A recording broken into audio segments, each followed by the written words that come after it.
This week on The Watchman, it's one of the oldest churches ever found in Israel, and this 1,600-year-old structure bears witness to one of the most important events in Christianity. Jesus appointed Simon Jonah as the prime disciple as Peter. Your faith in me is so solid, it's like a rock. Plus, we head to Israel's snow-capped Mount Hermon to learn about its incredible biblical history, and we visit an ancient synagogue in Israel's Golan Heights that's been miraculously ever found in Israel, dating all the way back to the 4th century AD. This 1,600-year-old Byzantine church in Caesarea Philippi had been built over a Greek pagan temple, and to top it all off, researchers believe it commemorated the very spot where the Bible says the Apostle Peter recognized Jesus as the Son of God. Watchman contributor Danny the Digger Hermon, who's a top Israeli archaeologist and tour guide, joined us to share the inside story of this exciting archaeological discovery. Take a look. Danny the Digger Hermon, welcome back to The Watchman, my friend. It is always great to have you. Always a pleasure to be on your show, Eric. How are you? I'm great, my friend. I miss you. Hopefully I'll be back with you in Israel very soon. But in the meantime, yes. But in the meantime, we've got another fascinating archaeological discovery in Israel, this time in northern Israel, Caesarea Philippi, a place with great biblical significance. Danny, tell us about it.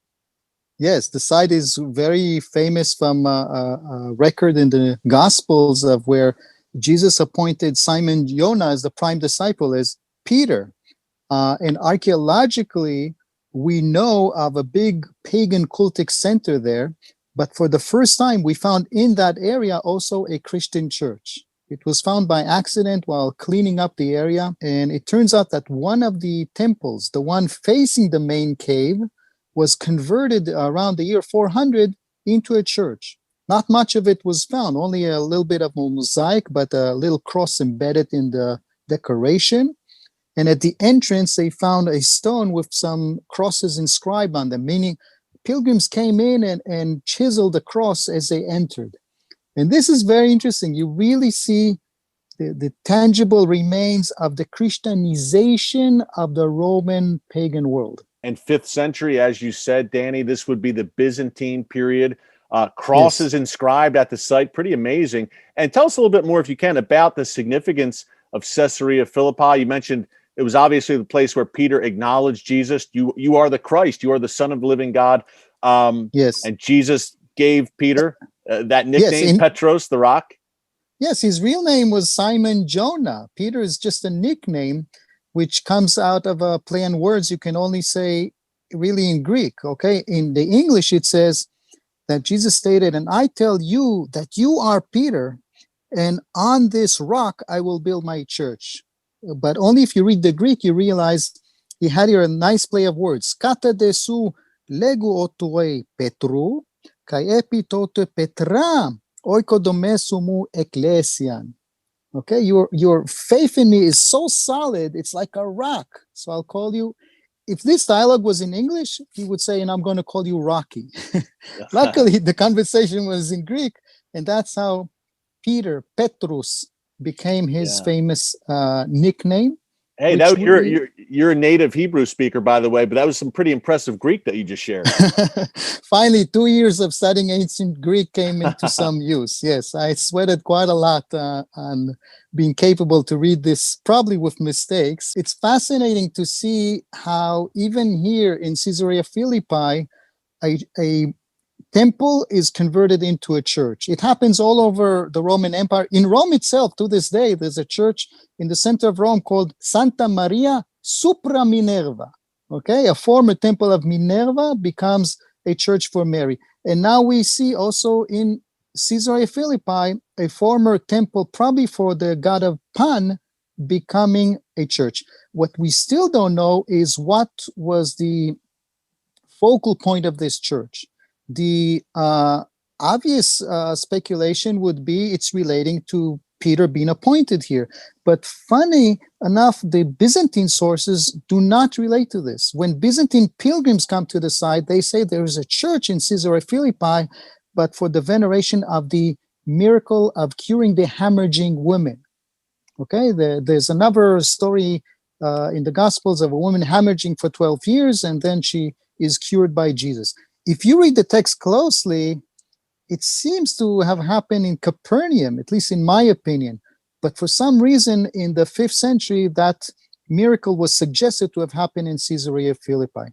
So this church may have been venerating that miracle, or the appointing of Peter, or maybe a third subject which we do not know about. Yeah, it makes perfect sense, Danny. No matter what it was, there was clearly a connection at that site, Caesarea Philippi, to the New Testament, to the ministry of Jesus. So it makes perfect sense, obviously, that they would build a church there, especially over a pagan shrine. Makes even more sense. Hey, tell us a little bit more about Caesarea Philippi, geographically, just so people know, where exactly is Caesarea Philippi? Well, if Israel is the palm of my hand, it's the fingernail at the very end, in the source of one of the streams that formed the Jordan River. Until 67, it was actually held by the Syrians, but in the Six-Day War, it became under Israeli sovereignty. And in the 1990s, large-scale excavations were carried out at the site, uncovering mostly the pagan cultic center there. But I don't know how to explain it, that they missed that church that was added over one of the temples. Only now, coincidentally, when cleaning it up, that was uncovered. And I was really excited because we knew about Caesarea Philippi from the New Testament so well, and now we have archaeological reference to the Christianization of that site so clearly. Coming up, Danny the Digger joins us on Israel's mighty Mount Hermon in the shadow of Caesarea Philippi and that Byzantine church that we just discussed. Folks, this is a mountain where pivotal New Testament events may have taken place, and Danny has all the fascinating details after the break. Don't move. Christians United for Israel is the largest pro-Israel organization in the United States with over 10 million members. But we are still missing one: you. As a member of CUFI, you'll be part of a growing movement that's catching fire across the nation as Christians discover the biblical importance of standing with Israel and the Jewish people. You can defend Israel virtually by responding to CUFI's action alerts and sharing CUFI's pro-Israel content on social media. You can support Israel locally by hosting a CUFI event at your church. Get involved nationally by attending our Washington, D.C. summit, or visit the Holy Land with CUFI on a life-changing Israel tour. Visit www.cufi.org or call to help ensure that the relationship between Israel and the United States remains strong and secure. It's a movement for such a time as this. Has a snow-capped mountain. That's right. Mighty Mount Hermon towers over northern Israel, Lebanon, and Syria, and is the site of Israel's only ski resort, right in the heart of the Middle East. It also has great biblical significance, and our good friend Danny the Digger Hermon hit the slopes with us to share how Mount Hermon played a pivotal role in both the Old and New Testaments. Take a look.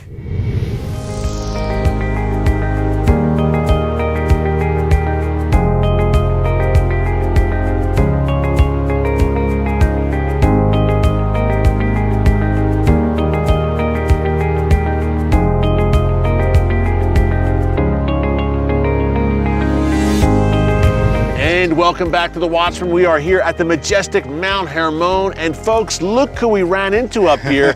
Danny the Digger Hermon. Today he's Danny the Skier, Watchman contributor here on the slopes of Mount Hermon. Great to see you here, my friend. Great to be with you, even on the top of the state of Israel. Yeah. What a majestic location. I know, and I know you love this place, and Danny's been telling us you have to come to Mount Hermon. Now we're here with you, and hey, we talked about it's a great, obviously, tourist destination, strategic security importance, but Danny, incredible biblical history here on Mount Hermon, both the Old Testament and the New Testament. Let's start with the Old. First of all, the name Hermon, it implies that it's a sacred place. It's from the word cherem or haram in Arabic. It means sanctified, okay, or reserved for sanctity. And the ridge right in front of us, okay, now you have a military post because it's close to the border.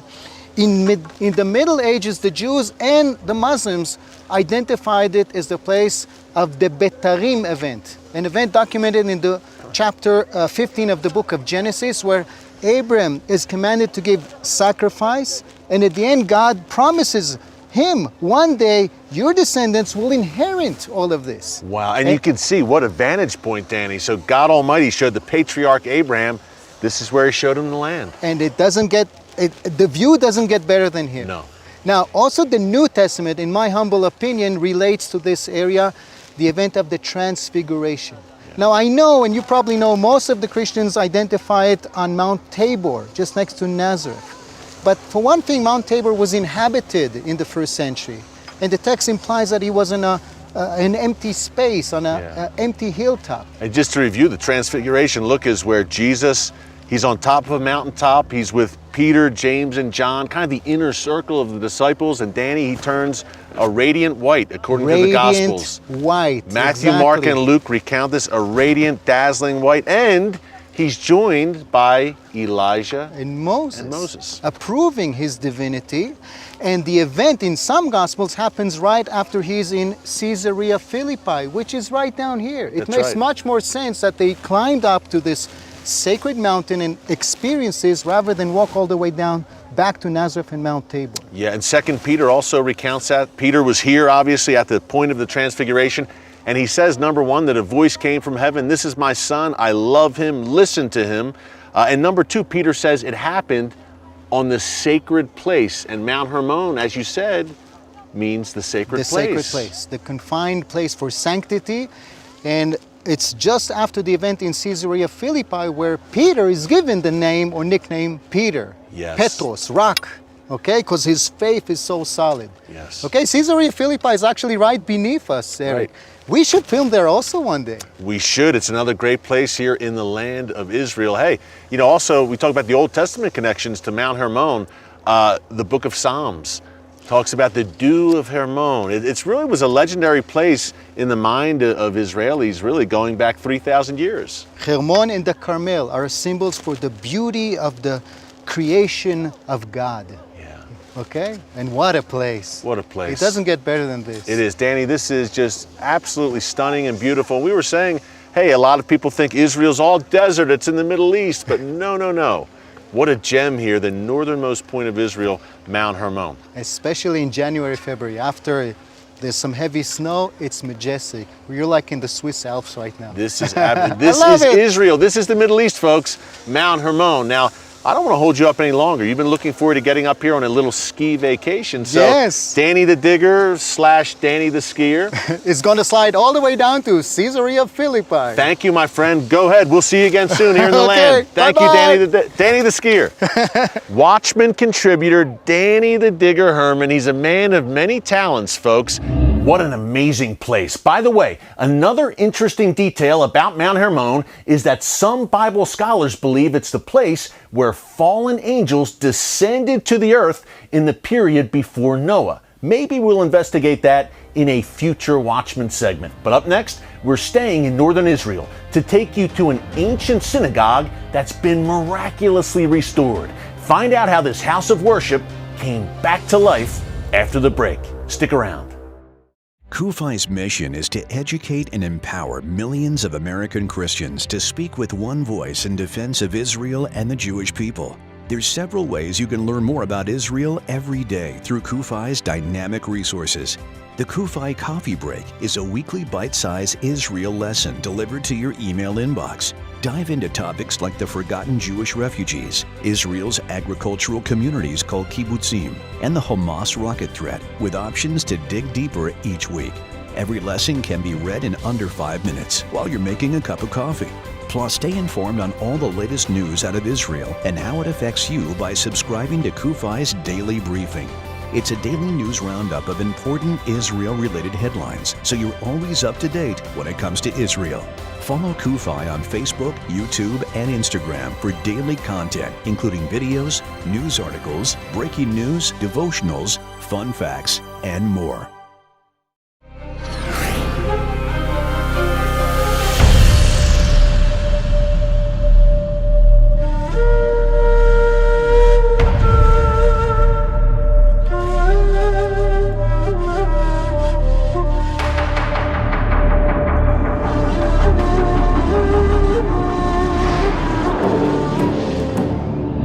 Erick, let's go inside. Lots to see. Let's take a look. I can't wait. I've heard so much about this place, Yaakov, and now I am here. Let's see history in our own eyes. Yes.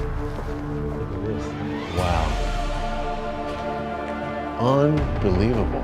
And so well preserved and restored. Yeah. Just amazing. And look at this. Right. This is probably the highlight.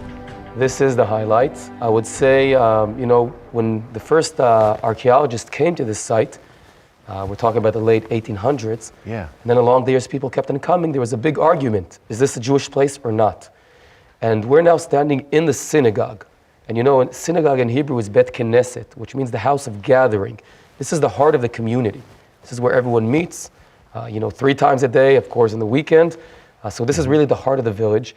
And 2 main things prove to us that this is a synagogue.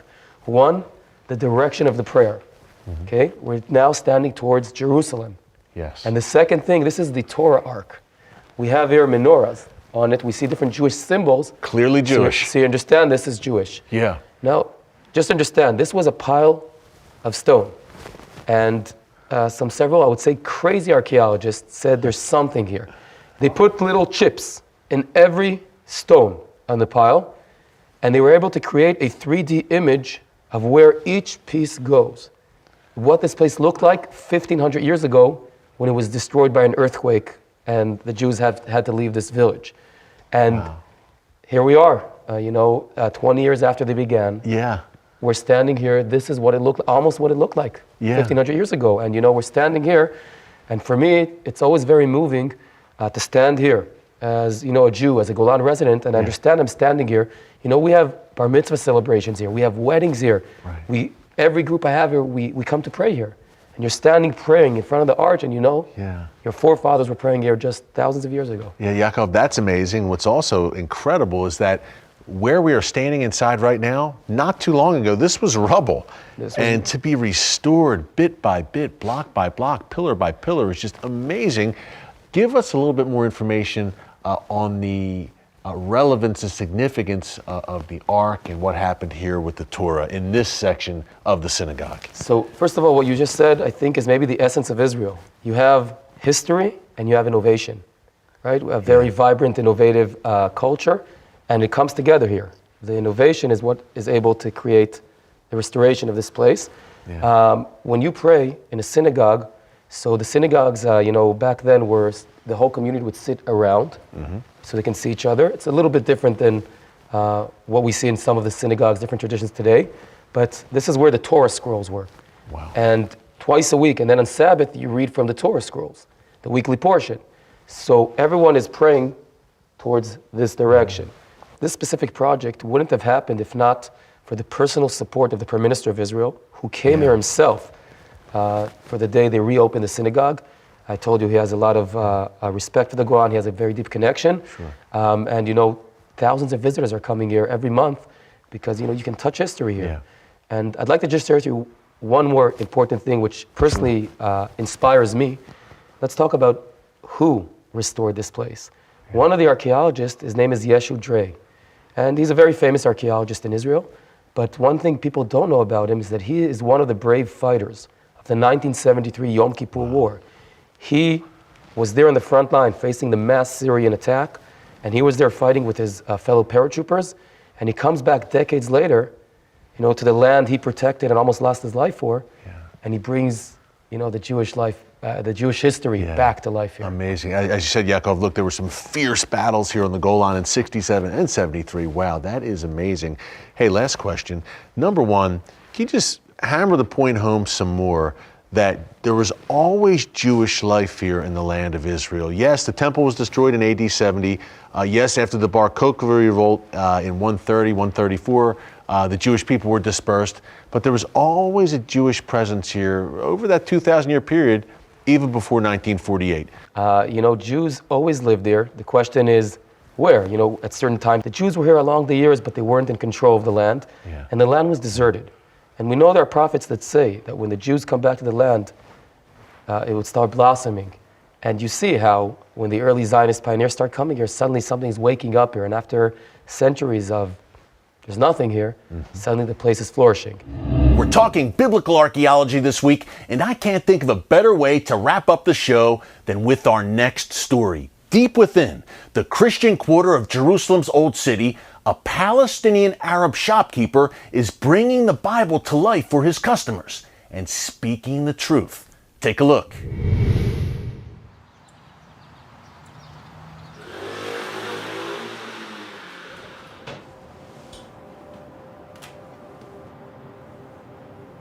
This is a very interesting coin that has Paleo-Hebrew on. This is a Hasmonean or a Maccabees, 100 years BC, and has Hebrew. If the Jews were not here, you should find Japanese. We are Palestinians. We grew up in Jerusalem. My business first is biblical antiquities. My vision is to have gifts that is connected to the Bible. We're respecting the law and working hard, and we're getting prosper in Jerusalem, like anywhere else. We saw that Israelis are trying, and it made us like we want to support them, not to look on an identity, to look on human beings, and that they're made on the image of God. This is the oldest coin I have. It's 4th century BC, Judah, or Yahud. I don't know if the camera can see this, but next to this, next to the eagle here, it has 3 ancient Hebrew letters.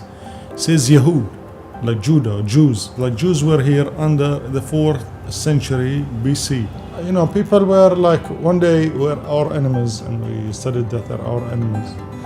Then just like meeting them and understanding that they're trying very hard to not have another Holocaust, and they're doing their best to keep the law and give equality for their people, it made us appreciate them more. Our hearts were open, and we saw that their hearts are open too, to people in the land, even they were not Jews. You will not understand it if we don't understand that God is love. God did all of this as a reaction of His love. God keeps His covenant because He's a loving God. God, take care of His people because He's a loving God. God sent His Son to manifest His love because He is love. And the biblical archaeology proves the Bible. What a great story. Folks, you see the information there on your screen. Be sure to join our movement here at Christians United for Israel. We are the world's largest pro-Israel organization with some 10 million members and growing every day. While you're at it, you can check out The Watchman on social media and subscribe to our YouTube channel, where we are bringing you exclusive content that you won't get